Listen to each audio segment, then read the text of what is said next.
Yeah. Yeah. Welcome, Truggies. Welcome to the podcast. I don't know I why was I'm singing. I've never done that before. I was thinking earlier today how we have like fuck the podcast listeners, obviously. Yeah, but they're Um all podcast listeners now. well, but also like I mean there's still like there's the audio people, they're the podcast listeners, but then we have the YouTube people and we don't have an action for them, but I feel like they're truer because they're still watching They're us. still watching. Yeah, Yeah. I think they're still proper troggies. Um, they're not podcast listeners. There is a clear distinction there. Yeah, fair. Okay, so celebrate the YouTube watchers, Yeah. viewers. I Subscribe to the mean, channel and like we the sort of videos. It lumped them helps. with that situation, you know. Yeah. We stopped being live. Um, Yeah, so it's no fault of theirs. no. This one's on us. Yeah. Yeah. We'll take that hit. Yeah. I've just literally as I was getting ready to sit down, we've just had this have you heard about this nationwide phone alarm thing? No, but that's a fairly common thing. We have it for like weather alerts and missing kids and stuff. Oh, really? I don't think Yeah. the UK has had it before, so they were doing a test of it today. Okay. And I the way I see it is just, oh, there's something in the pipeline that warrants this being implemented. There's something gonna happen. Yeah. There was a load of I was seeing loads of posts during the week about it going to happen. Hmm. Basically, the thing that people were trying to do was warn anybody that's in a domestic abuse situation. If they have a secret phone hidden, make sure it's turned off, because the alarm will go off even if it's in silent mode.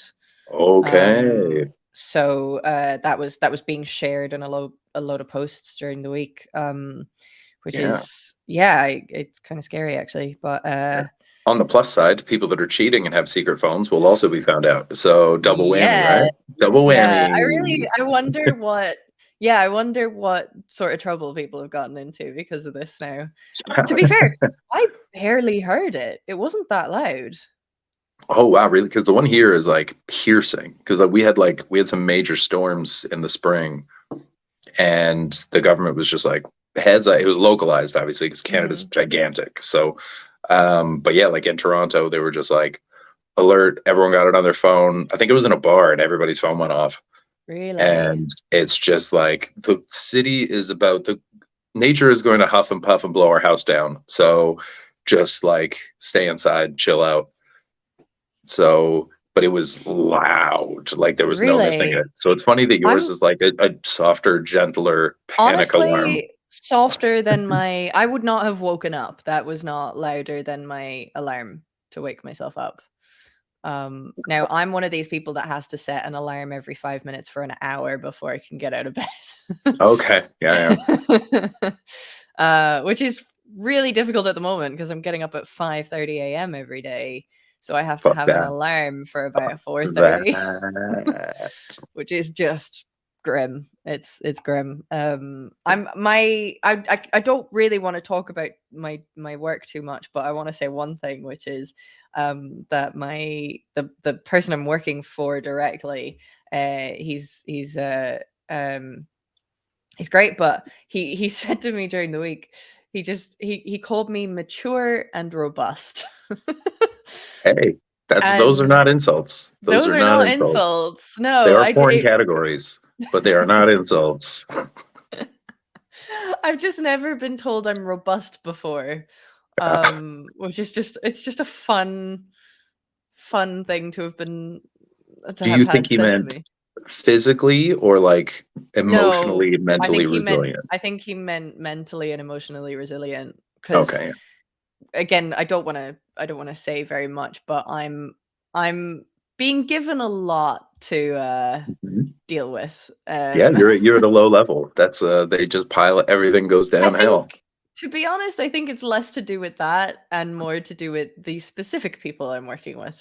Um, uh, but yeah, I'm having to handle quite a bit, but it's grand. It's good. It's good. I think it's going to be one of those. It feels a little bit like it might be a career making moment at the moment, It actually. sounds, I mean, if he's noticing that like there are incompetent people above you giving you more work than you should have, which is what I'm guessing resilient means, and the maturity is you not screaming at them, Uh-huh. is because I remember, I think that's right, because I remember my mom when I was little, when we first moved over from Ireland, or when she moved over from Ireland and I was like a baby, Mm. um, she was a guy's secretary and Mm-hmm. at like this lock company, and he was like really high up in the company, and she was just doing his job because he was a lazy drunk. And word finally got out that it was like, wait a sec, I don't know if it was in like a meeting where like a few too many meetings where the guy's like, oh yeah, yeah, that, sure, Okay. or what, but like they finally figured out that my mom was doing his job. And then instead of promoting someone else, they just said, do you just want his job? And because Nice. you're doing a great job and you already know what it is. So, but my mom didn't have a university degree, so they paid for her to go to university while she was doing her job. That's wild. Yeah. I mean, my mom was very mature and robust, so that helped a lot.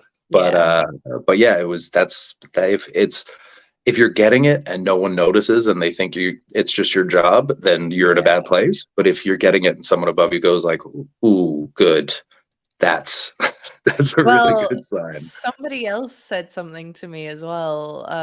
I don't want to get into specifics because I think it would be kind Robert of Pattinson. yeah, yeah, we'll say Robert Pattinson. Yeah, it was Robert Um, Pattinson. somebody from one of the other departments kind of I had a minute where it was just the two of us in a room at one point, and she said to me, if I was working for somebody like Robert Pattinson and he was talking to me the way that you are being spoken to, I would be sat in a corner crying all day. Mm. Um, Little and little does she know that that's how you talk to yourself. So you've had practice. exactly. Yeah, but it's sort of nice to see that other people see the behaviors as Yeah, well. Um, so that's kind of validating. it's awesome. I won a photo competition, which is really fun. Very cool. Oh, I saw that on I Instagram. got a Yeah. bottle of wine. I don't drink wine, Hey, but it's a trophy now. that's fantastic. Can you post the picture on the Discord Yeah, so I everyone should can post see that picture. I your was winning very picture? surprised because one of the runners up was like a picture of an explosion. So Wow. I was kind of like, why did my picture get picked? I don't think it's that great, but sure, I'll take it. I've made my mark on the crew now, which is quite nice. That's great. Yeah, What it's was the yeah, fun. what was the competition exactly? It's just every week. It's a rolling competition every week. There's a group chat and you take pictures through the job, and whoever at the end of the week somebody's nominated to pick the winning picture, and Okay. they just pick someone and And you get a bottle of wine. and what inspired yours? What brought this I art to was life? It was during a take. I looked down, there was this huge bug, which honestly looked like a cockroach. Yeah. And it just stayed there long enough for me to take a picture. So, I just I just took this picture and it was so big though. It Yeah. honestly I really, really did contemplate whether or not it was a cockroach. Um, and I mean, apparently there are cockroaches coming into the UK, Oh, but cool. That's exciting. isn't it just? Yay. I believe it's just some sort of beetle, but it was fucking huge, and then it flew away, and it was really weird to watch fly. Mm. It was one of those ones where it looks like it's got a little parachute where its wings are. Well, it's open or When when it's it's just open, chilling? when it's Okay. flying away, it sort of looks like it's almost in the shape of a T, so the body is sort of down, but the wings sort of come up, and it has like a Yeah. little umbrella Like parachute looking thing on it. like the doors of a Weird. Lamborghini. Yeah, exactly. Yeah. It's got suicide Weirdly, door yes. wings. Yeah. Yeah. So yeah, it was just a bug. That's all it was. It was just a bug. I don't understand Great. why it won, but I'll take the win. Great. Um, Accidental perfect composition. What a wonderful thing. exactly. Yeah, yeah, yeah. John, by the way, for the listeners and the viewers, John Speaking of is bugs. Speaking of bugs, yeah, he wanted us to let you know that he's not here because he is crying and shitting himself. Yeah, That was it's the exact reason he's not here. it's the end Uh, of Melbourne Comedy Festival, and yeah, our boy's been through a lot, so yeah, yeah, he's taken a me day. yeah, and that Yeah, is absolutely fair. I'm probably gonna need one of those towards the end of this job. yeah. But yeah, so that's where John is. He's crying, and with the tear-soaked tissues, he is then wiping his arse. Oh, Sit homemade wet wipes. Yeah, exactly. Nice. Um, sitting down, of course. John is Of course. Yeah. a sitting down wiper Yeah. because Who is he, Chaz? yeah. Christ, that just seems so long ago. And we remember we used to watch that every We episode. used to watch it every Every episode. episode we'd watch that.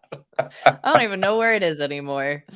Yeah, that was a moment. And then there was the Inception one of us where we graduated to watching Elliot's reaction to Mm. the original video. Whoa, Yeah. that was great. That was So good. We have had some pretty fun moments on this show, I think. we have.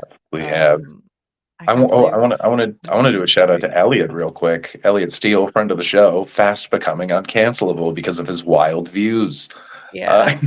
he's he's doing that thing that I've said forever. Kanye was the modern version of it, where if you start crazy, then people are no longer shocked by Yeah. things that you say. And Yeah. he went wide with that cyclist joke that he had. If you haven't seen it, it's on his Instagram, it's on YouTube, it's all over the place. He got a Got a lot lot of of hate for backlash for it, that. and Yeah. all he did was double down and make more. And now it seems like, the more you do that, the less they react because they can't get Yeah. you on anything, and so Yeah, they just just move on to another target and keep going.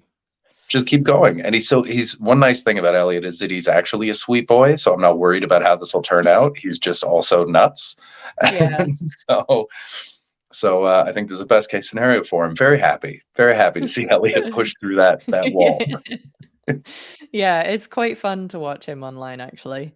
Um, he's entertaining. He's very entertaining. Yeah. He is. Um, how has your week been? I just work and sleep. It's been I pulled back to back doubles, which I'm too old for. Um, I did 12 hours Tuesday, 13 hours Wednesday, 5 hours sleep into work Thursday, then did a bunch of work for my album, 5 hours Okay. sleep into work Friday. And Mm, luckily at my job that I do on Friday, that's the new waiting job that I got, was my roommate's the GM, and okay. I'm on a training shift, and I was supposed to close, but I'd done it on Monday, and he looked at me and he was like, "Do you just want to go?" And I was like, "Yes, yes, more more than anything." and, and he's like, "You know how It's to close. nice You'll be when fine." somebody just sees you in a Yeah, moment. yeah. And he was funny because he's like, I don't think anyone else realized how tired you were, but like I've seen you every day for a month, and I was like, this guy's not right. Yeah. This guy is unwell. So yesterday I just slept a lot, ate trash, um, and just hot trash, bag of gummy worms, Oh uh, god. yeah, that kind of stuff, Oh, did you real made bad. yourself want to get sick, didn't you? I was just like, when you're tired and just out of it, and it's like all I need is to eat healthy and go for a walk and do the things that are good for me. And I flat out refuse to do any of that bullshit. I am it was like the first time I got out of bed was 1 in the afternoon, and that was to watch the Sixers play because it's the playoffs. And so I watched that, and they won their series, which is great, sweep. And then went right back to bed, and then just would wake up, go smoke cigarettes, get back into bed. And I watched like I watched Trainwreck, the Woodstock 99 documentary on Okay. Netflix, which is exactly what I thought it would be. Everyone was like, holy shit. I was like, no, I watched this happen in real time. I was supposed to be there. And so I do. I remember it was pretty much exactly the mess that I expected. And it's very funny to hear them talk about it because it's like very American because they go, "There's never been anything like this," and I'm like, Glastonbury happens every year. Yeah. Every year Glastonbury happens, and it's bigger and more successful and run shockingly well. But that's because it happens every year. But there's a great sort of like anti-capitalist rallying cry running through it because every time something went wrong, it's because they gave it to someone to save money. So it was like, It's always the way. okay, the food vendors, it'll cost us a lot to take care of all that, so we'll just farm it out. And then the food vendors were charging anywhere from $4 to $12 a bottle of water, and this is in '99, back when a Yeah. bottle of water was 65 cents. And then it was so people were like getting angry about that. And then it was they farmed out all the sanitation stuff, and so none of the toilets were getting fixed because all the people that worked for the company were just out partying, or they didn't hire enough people. So people got mad about that, and then there wasn't enough security because they just grabbed 18-year-olds off the street and were like, "Hey, you want a T-shirt?" And one security guy tells the story about a stranger came up to him and he's like, "What can you get with that T-shirt on, the security T-shirt?" And he goes, "Pretty much anything you want. Like you can just walk backstage, you can do anything." And the guy goes, "How much for it?" And the security guy goes, $400. And so the guy gave him $400 and he just sold him a security shirt. And then he's like, "I didn't care. I had a spare shirt in my bag." What? Oh my And god. so it was just everything that it's like a great like anti-privatizing. Yeah. Um, they held it on an Air Force base, which is like for the Festival of Peace and Love is fucking hilarious. Um, my favorite was I came of age then, like '99, I was Mhm. 15. Okay. And the idea that they thought in that time, this is when new metal was it. Um, I think I don't think UFC had started, but I think MMA was starting, Right. and it was during the Attitude Era of WWE. And this is when like professional wrestling was at its biggest. It was one of the biggest things in the world. It was the biggest people in it were just telling everyone to suck it all the time, and they were. It was any woman that was on the show was like at a pay-per-view. She was getting her tits out. They called them puppies. There was like a full creep ring announcer called Jerry the King Lawler, who is a real life monster. If you listen to John's Wrestler Review podcast, you can hear all about what a monster Jerry the King Lawler is. And he was just like so creepy, excited, horny. And it was like racist and weird. And so the idea that in this, like it was an era defined by what we now call toxic masculinity. Yeah. And that they thought they were like, now's the time for peace and love. They're ready. They're ready for this. And it's like, no, man, we're full like Visigoths. We are nuts. We're ready to fucking storm things and burn them down. Christ. And then there's a great moment where because it's all old guys. Like the guy that ran it is the guy that ran the first Woodstock. And this is just an old guy. He's not in touch at all. And this guy, he's like, I was 22 and I looked at the lineup and I said, guys, I don't think these bands are gonna give the vibe you're hoping for. And they basically just told him to shut the fuck up. And then later it was exactly the bands he was worried about that just like burned the place down. It was yeah, it reminded me of a lot. It brought me back to a lot of things where I'm like, oh yeah, we were real pieces of shit. And we loved he was like and they're like, yeah, American Pie was the biggest movie in the country at the time. You go, Yeah. not a good sign. Not Not a a good good sign. sign. That's no. I was encouraged to watch American Pie too young. Oh Um, yeah. I don't know, but I think I was like 10 or something watching that movie. Oh yeah. No. Who No, but my encouraged you? parents my parents did. They just thought it was so funny. That's a great example of, you know, times change. Yeah, And what you yeah, take for granted is just like, yeah, that's just how the world is actually yeah, like, oh, we're just not at our best right now. yeah. Yeah. Chris Thorburn has a great sketch, that's gone I think it's gone viral a couple of times on Twitter, Okay. but it's he sits down to watch. Oh, this is my favorite movie back in 2004, and it's basically having a go at movies like American Pie. And it cuts back to him being like, I don't remember the diarrhea scene being this long, and oh, that hasn't aged well, and that he's like, oh, I forgot about the blackface, and Yeah. it's a really, really good sketch. I'd have to dig through his Twitter to find it again, but it's very good. Um, That's a real thing. I have to give a disclaimer now whenever I recommend movies from back then to friends. yeah, Or yeah, especially friends of friends. Like, you know, when you're out with a bunch of people and they go, I haven't seen that. You go, it's great. Then you're going to go, listen, I remember it as great. I haven't seen it since it came out. yeah. Yeah, you definitely have to kind of say, I remember it. Yeah, it was good. I find that with because one of my favorite movies was I loved the Pink Panther movies, and they have The not, original ones, the Peter Sellers the Peter ones. Sellers Yeah. ones, yeah. Not the Yeah, I Steve Martin loved remakes, them. not the with No, God, Beyonce. no. No. God, no. They're just abysmal. But yeah, I have the box set of them on DVDs and everything. And anytime I talk about them, I do have to kind of say they haven't aged well. Yeah. They really have not, but if you watch them with that in mind and you kind of put them into the time that they belonged in, you can still sort of enjoy them.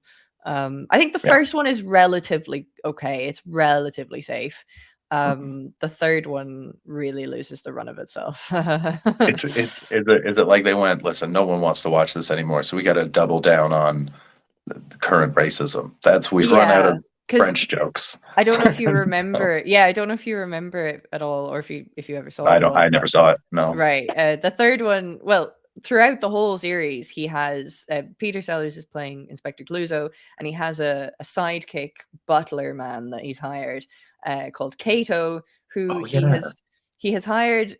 He's an Asian man who is a kung fu martial arts master guy, and he's hired him to be his butler and his sort of right hand. Uh, uh, yeah, basically to be his butler. But he also his specific task is to attack Inspector Clouseau at random so that Clouseau can hone his kind of self-defense skills. Yeah. He's just, you got to just take me by surprise. And it always ends in disaster. But during one of those scenes in the third movie, Mm, Kato falls into a bakery okay. and gets covered in flour, and he sort of emerges all bedraggled. And Mhm. Inspector Clouseau, this is so bad. But he just kind of says, well, at least your face is not yellow anymore. Of the And time, it's not just, great. I can't watch that third one anymore. I really can't. I just, that, because I think there's more in the movie that's kind of not great, but that particular line, I was just like, no, we're gonna keep that one in the DVD case for now. Yeah. We might just watch the first one every now and then, but yeah, it's not great. It's tough. I think I've talked about this before, but it's like, have you seen Breakfast at Tiffany's? Audrey Hepburn No. movie? It's great. It's really, really Mm, good. Truman Capote wrote it originally for Marilyn Monroe, but Monroe, because Audrey Hepburn plays a sex worker in it, mm, Marilyn Monroe didn't want to be that anymore. She wanted to yeah. try being a different character. And so Audrey Hepburn took it, like crushed it. But within this, like, really cool, like, kind of funny movie, um, there's a character for no reason, for absolutely no reason, adds nothing to the plot, Oh doesn't need to exist. no. What And does, it's, I know it's a he. yeah, oh yeah, Yeah. yeah. I think it's Mickey Rooney, who is like I was feel at the like time a very famous white actor. uh-huh. And they put him in, I don't even think it counts as like Chinese face because he doesn't look like any person that's ever lived. Doesn't sound like him, but like the eyes, the hat, the voice. I think he's the landlord, and he just like yells downstairs sometimes. And Okay. he's in there as like the comic relief. Yeah. He's the Kramer. He's the like very silly. You know, if things get too heavy, let's bring in this horrific Asian accent. Oh that is God. like it's one of those you can really tell that back then like how segregated society was because if you've met Asian people, you'd be like, oh, what the fuck is this? Like no one sounds like this. It's not even hyperbolic. It's Yeah. just weird and wrong. And so it's like it would be comic relief for people that have never known an Asian person because all they have is like stereotypes that are built on stereotypes that are built on stereotypes that are built on Yeah. hyperboles that have just gotten so out of hand that you get this character. And if you go on Yeah. YouTube, look up Breakfast at Tiffany's Asian, it's fucking wild. Like it's fucking crazy. I remember Sadaf showed it to me. Sadaf showed it to me. She's like, "You ever seen Breakfast at Tiffany's?" I was like, "No." She's like, "We gotta watch it." And so like we did, and every time he popped up, I was like, but he didn't add anything. There's no reason for this fucking guy to be in here. You could Oh cut him out God. easily and it would be the And it would be the same same movie. movie. And, but yeah, it's like yeah, it's funny to watch those sometimes and be like, oh, you literally never met an Asian person. And Yeah. that's where this came from. Because Mickey Rooney, by all accounts, was very talented. He was a very famous man. But nope. No, no. No, no, Mm-mm. no. It's like watching Alec Guinness in I think it's Lawrence of Arabia, where he plays not a shaman, but not a shaman, like a wise Indian man, full brown face, accent, the whole thing, and um, and you just go, I mean, this is more nuanced than Andy Rooney, but that's not that's not the bar you want to be measured against. There No, was no, no. There's Alec Guinness for all his Obi-Wan Kenobi and some genuinely phenomenal roles. He worked with his director David Lean, and I watched David Lean made Bridge on the River Kwai, Oh, sure. uh, Okay. Lawrence of Arabia, Ryan's Daughter, Brief Encounter, bunch of movies, and most of them great, some of them terrible. Ryan's Daughter's terrible. That's the Irish one. Terrible. Built a whole village in Ireland Oh instead of just God. having a set. And most of the movie had to take place on a sunny day, so it took them a year, and it should have taken 6 weeks. and Christ. but he worked with Alec Guinness a lot, and as the movies get on, Alec Guinness's characters become more and more like embarrassing for Alec Guinness. And we think that so I watched it as part of a film club with friend of the show Garrett Millerick and Alex Hall, who runs the Assembly in Edinburgh, Oh or yeah, like books sure. it. She was my agent I at the know time. Alex, don't I? Yeah, I think I Yeah, yeah. yeah. Alex is great. And so we had like a film club during COVID where we would just watch one David Lean movie a week, and we were just convinced that David Lean hates Alec Guinness. He just hates him, and so and so every movie, I've got this great part for you. You play you play a mentally handicapped kid. Go wide with it. Go real wide with it. Go Oh wow. lean in. Also, do an Irish accent while you're doing it. Um, it's fucking. It's yeah. Alec Guinness is a great barometer for how movies got that wrong. Just there's got to be a compilation out there somewhere. There must be, I'm sure. There's somebody who's committed some time to that on the internet. I hope so. I hope so. I'd watch Yeah. it. There's some fucking live moments of it. That's oh god. I'm so glad we're in a better society now. I mean, I don't know about better, but I'm glad we've moved past that phase. Half and half. Half and Half and half. half. Half and Half half. We're slightly people are better, just we're like, maybe slightly worse. I'd even say 70-30, and it's just the 30% are really loud and angry. And Mhm. so it's like, but most of us are just like, yeah, we don't need that, right? Yeah. We don't need. I was listening to an edit of my album the other day, and in it I say, uh, I think bullying is important. It's just we've been doing it wrong. We used to bully people for how they were born, and I'm happy to bully people for the choices they make. Yeah. And and that's more where we're at now. Uh-huh. And which is nice, but like the 30% are very much like, no, no, no, you were either born this way or we get to ruin your life. Yeah. I think even though there's still that kind of loud, terrible 30%, I do think at a certain point, they have also stopped finding certain things funny, so they just don't really happen anymore. I think that they're just so angry that they don't Yeah, find like. Have you watched any of the right wing comedy at all? I've seen some little bits and pieces. I think usually just when it's come up here. Um, It's it's all bad comedy. yeah, it's really bad. Like it's clear, like it's poor joke structure, it's terrible premises, it's poorly acted out. The whole thing is just bad top to bottom. And Hmm. so I think they might have forgotten what's funny. I think they've lost something fundamentally human in their rage and fear. Yeah, And I really hope they get that back at the yeah, expense of because their rage and fear, obviously. yeah. I think, yeah, because even if you don't agree with an opinion, you can appreciate a well constructed joke. Absolutely. If you You could, if know? you could, you'd be like, that's very good. It's a very good, I disagree with the Yeah, concept of it, but it's a very good joke. I kind of enjoy when I hear things like that, you know? that When was you're that was Patrice O'Neill for me. Did you ever listen to yeah. him?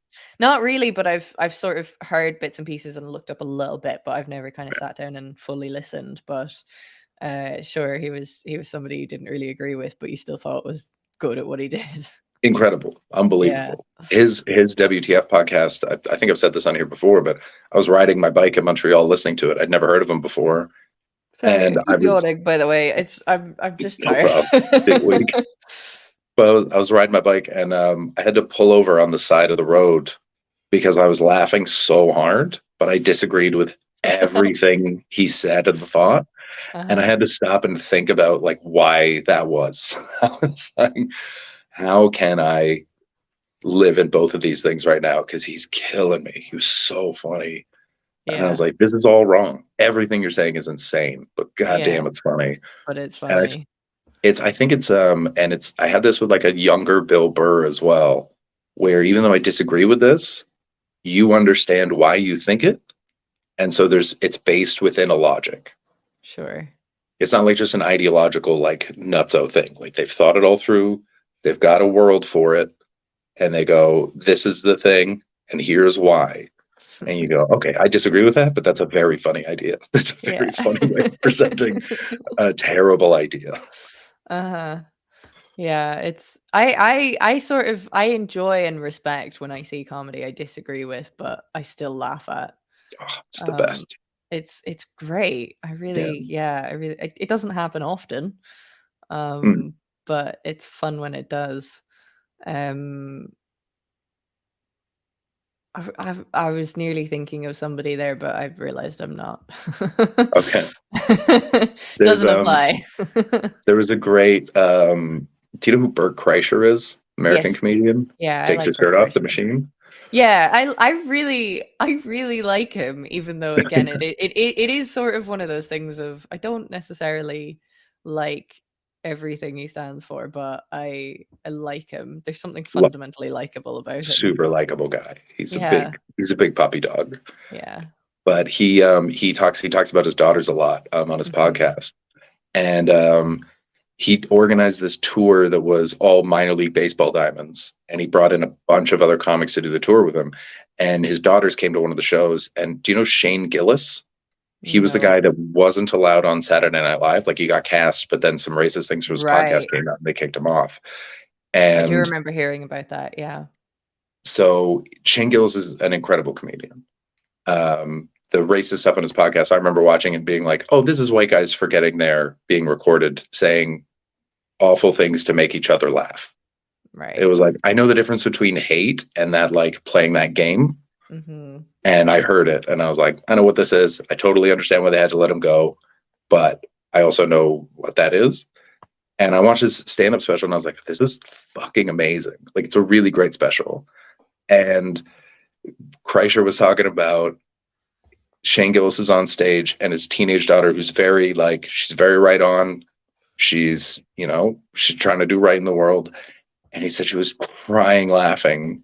And she came up to him afterwards and she was like, I don't understand. I I disagree with everything he just said, and that's the funniest thing I've ever seen in my life. That's nice.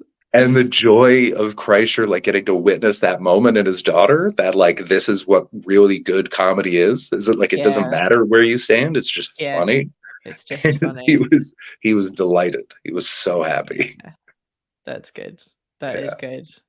I think, yeah, if you can even make people who disagree with you laugh, there's a skill in Oh, that yeah, yeah. that is unparalleled. That's Um, yeah. I mean, the best example of it I've ever seen was in Dick Gregory's autobiography. Dick okay. Gregory was like, he was a comedian and then he became a civil rights activist. He had like very political comedy, but then he was like, comedy's not what we need right now. It's like he was marching with Dr. King. He was actively a part of that whole movement. Mhm. And there was this one, he was performing at the Playboy Club, which was the big shows back then. Playboy had their own like theaters, Wow. and they would put on like George Carlin used to perform there, Pryor, all these guys, sort of before they became who they were when they were like more mainstream stuff. And Gregory says he was supposed to do this weekend. The booker called him up and said, "Listen, we have like the Organization of Texas Racists. Like that's not their name, but basically that's what it was." They were like, they have they they have rented out the theater with their big hats, and they we'll pay you for the weekend, and we'll get you another weekend. Like, don't worry about it. We don't. None of us want to put you through this. And Gregory goes, "Nah, fuck that. Put me on." And and Oh so god. he goes in and he says as soon as he walks on stage, it's just like grumbles and tension. And then he tells a story. He's like, "You guys were from Texas. I was in Texas one time." And I went into this restaurant. The waitress came up and she goes, "We don't serve colored people here." And he said, "That's okay. I don't eat colored people." And that got the room just went. I mean, it's the '60s, so it's like, but it was like just a huge laugh. Wow. And he talks after that about like it's preaching that doesn't change a single mind. Yeah. It's if you can find the humor within it, then they see your humanity, and then you can move forward. And it's like it's something that I recommend every comedian or like aspiring comedian read. His book, it's called The N Word. The book is called but the actual N Word, hard R. And he said the reason he called it that is because that way, whenever anyone calls a black person the N word, they're advertising his book.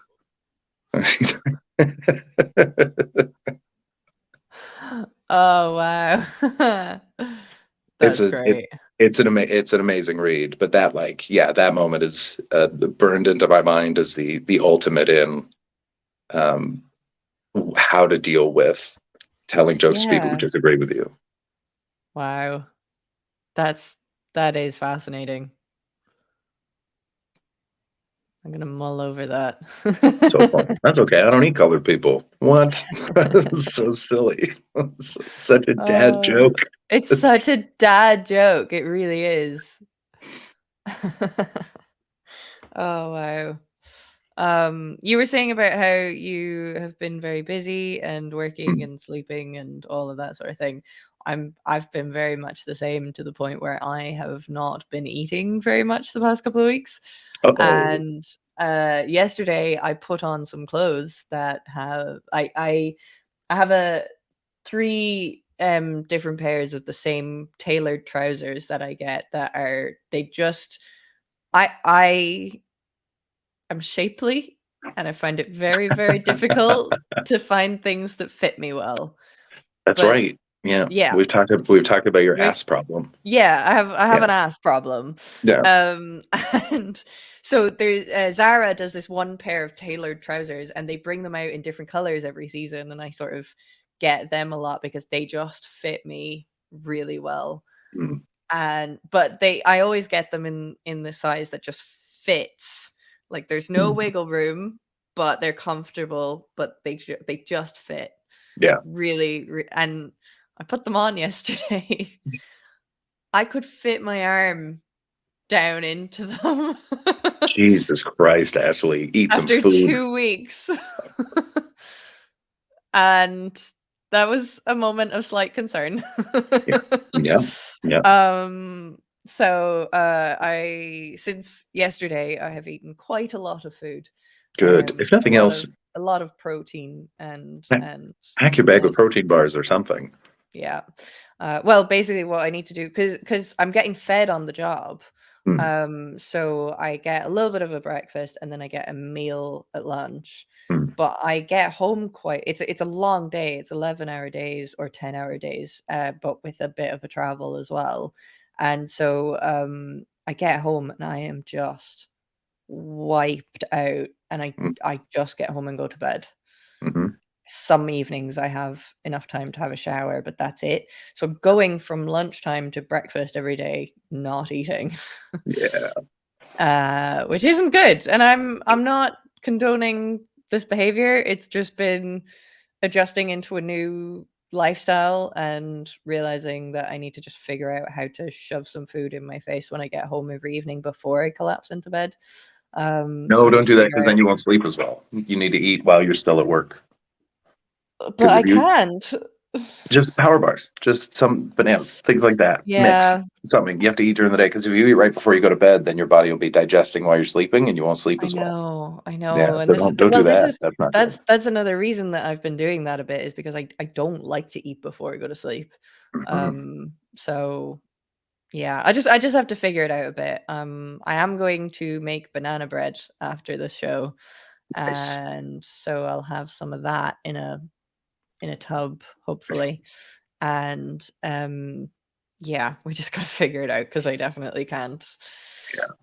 keep surviving in the way that I am. No.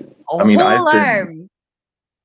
I had something, my jeans are, I've been wearing 30, size 36 jeans for a while. And I've been like eating better and exercising every morning and not eating at night and not really drinking. And now I was wearing my jeans. I was like, these feel really baggy. And I pulled them out and it was like a before and after poster for weight loss. It was, Oh, no. there's so much. It's ridiculous how big my fucking jeans are on me right now, but I can't afford to buy new pants. So I'm Oh, just, no. just Can you wearing afford a these. belt? I'm on the last loop of my belt. And so, Oh, my days. Can you yeah, puncture another one in it? I've gone down 2 belt loops since I've started doing this. And it's yeah, so it's like I mean it's great. Mine is sort of on purpose, like I eat a nice breakfast and then I eat lunch at work and Mhm. then I don't necessarily eat at night, but that's something that I learned when I was at the monastery was food is for energy. Rewind. I told you I lived in a monastery. No, you didn't. Really? No, you have never mentioned that you lived in a monastery. Oh, okay. Well, we've only got a couple minutes left in this one, so we'll Yeah, save that for Wednesday. you're gonna We'll do that delve on into Wednesday. that Okay. story on Wednesday. Okay. But Tune in but on yeah, Wednesday to find out when and why Chris lived in a monastery and why this has never come up before. What the I fuck? I can't believe that hasn't come up before. How has this never come up before? I don't know. Uh, but that's And funny. You're also, having I'm sort of surprised, but I'm also just not. I'm just yeah, yeah, not. Why? yeah. Why are you like this? A fucking, of course you lived in a monastery. That's what's great about this. This is the exact. Sadaf didn't find out about that until I think we were 4 years into our relationship. It had just never come up, and she had the exact same reaction. She was like, Why? she was like, "You motherfucker! How?" That is how I feel right now. Oh my days. Right. Any concluding thoughts for this episode? So I'll finish the eating thing. So Yeah. because it's food is for energy, and I haven't really been doing shows lately, and so I don't have anything to do at night. So Uh-huh. because I don't need energy, I haven't been eating at night. Mhm. And that's the way that I've been taking. And I've got a rule: I can't eat after 8 p.m. now, Mhm. so that my body can actually like digest it, and I sleep properly because I can't wake up in Sure. the mornings. This is fucking me up. Um, so yeah, so through that, I've lost a bunch of weight, and I feel Fair kind of. play. I put on a t-shirt that was very stretched out from. It was like from before when I was in good shape, and I keep it. I keep it with me when so I can tell how fat I'm getting. That's why. It's like so it's like I've had it for ages. I bought it when I was in really good shape, and then I put it on and I go, "Oh yeah, this is stretchy. This is bad." This is, and I put it on today. I hadn't put it on in months, and I was just like, "I wonder." And I was like, "It almost fits." Oh shit! Wow. Wow, wow. Yeah, Um, that's fun. Uh, right, well, let's leave it there for this week, it's I called there. suppose. Tune in Wednesday for monastery stories. Wednesday for a Uh, monastery story. Like yeah, fucking of course you lived in a monastery. yeah, yeah. I'm so intrigued to hear this. This is a very like I want to hear about because people have that reaction a lot where they go, "Fucking, of course you did," and I don't know what that means or. I don't think there's a way to put it into words. I think it's just one of those things. You just know.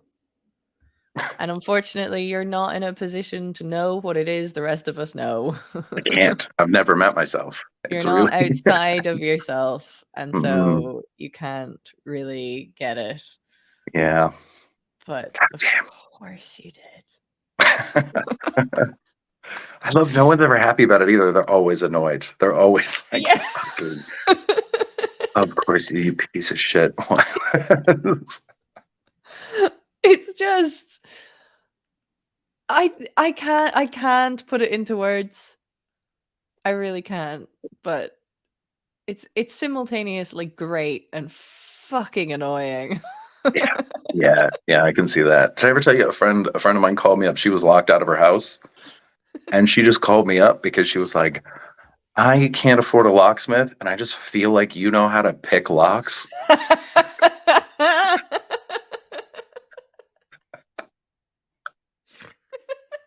You fucking did, didn't you? Yeah.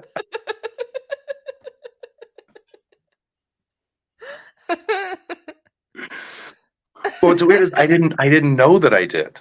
And then I started talking her through. I was like, well, I guess if you do, oh yeah, and then you do, and yeah, and there you go. It was very silly. Um, I wanna learn how to pick locks now, actually. oh yeah, the information's out there. Yeah, that would be So fun.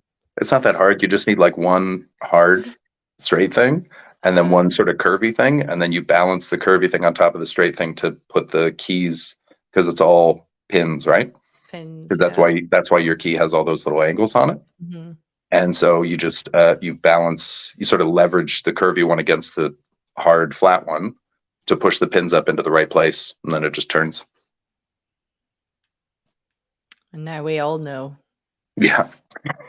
I mean, there's a knack to it, but that's the basic theory of it. Yeah. Yeah. Okay. Yeah. Well, I'm probably gonna play with that. So do it. I'll get locked out of my flat in the process for sure. Right, let's cue the old lady. No, wait, let's start the show. Jesus, we didn't start the show. Let's start the show. Oh no, the Canadians are coming. Chris, John, and Irish Ashley combine to make the ultimate team, better than any wet dream. Welcome to the Untitled Twitch stream. John's the CEO and boomer. Ashley's the real leader. Chris brings the vibes and juices as our enjoyment increases. Welcome to the Untitled Twitch stream.